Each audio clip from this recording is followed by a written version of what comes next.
France was considered the most advanced country of Europe. It had a large population and a prosperous foreign trade. In the 1770s, the social and political system of France, the old regime, remained in place.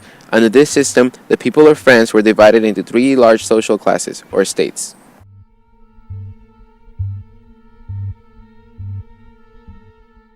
The Roman Catholic Church, whose clergy formed the first state, owned 10% of the land in France. It provided education and relief services to the poor and contributed about 2% of its income to the government.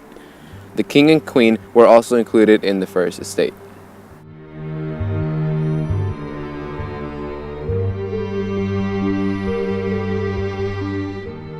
The second state was made up of rich nobles. Although they accounted for just 2% of the population, the nobles owned 20% of the land and paid almost no taxes. The third estate made up about 97% of the population, most of them being peasants.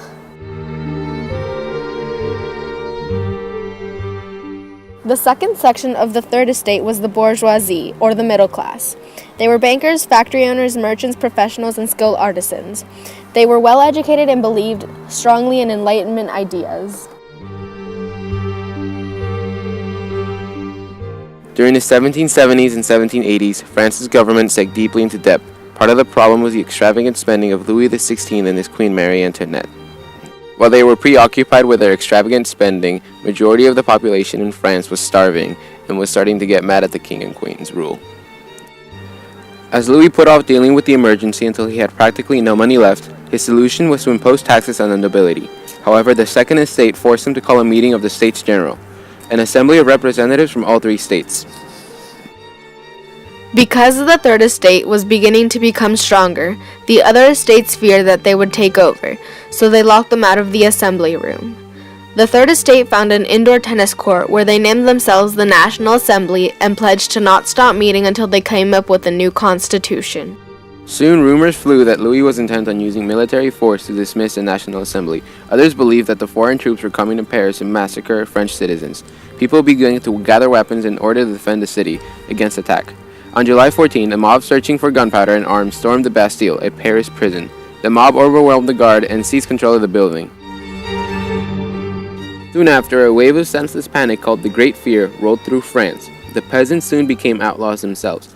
Armed with pitchforks and other farm tools, they broke into nobles' houses and destroyed the old legal papers that bound them to pay feudal dues.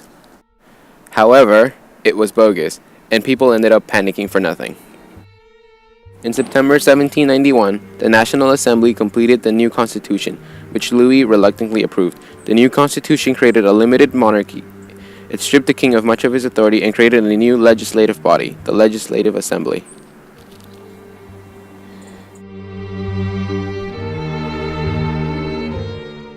After the Legislative Assembly seized all power, Louis did not know how to recover it, so he and Marie Antoinette ran away in panic.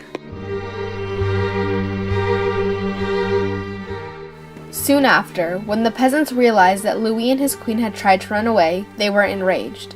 Eventually, King Louis was sent to the guillotine for high treason and crimes against the state. 9 months later, Marie Antoinette suffered the same fate.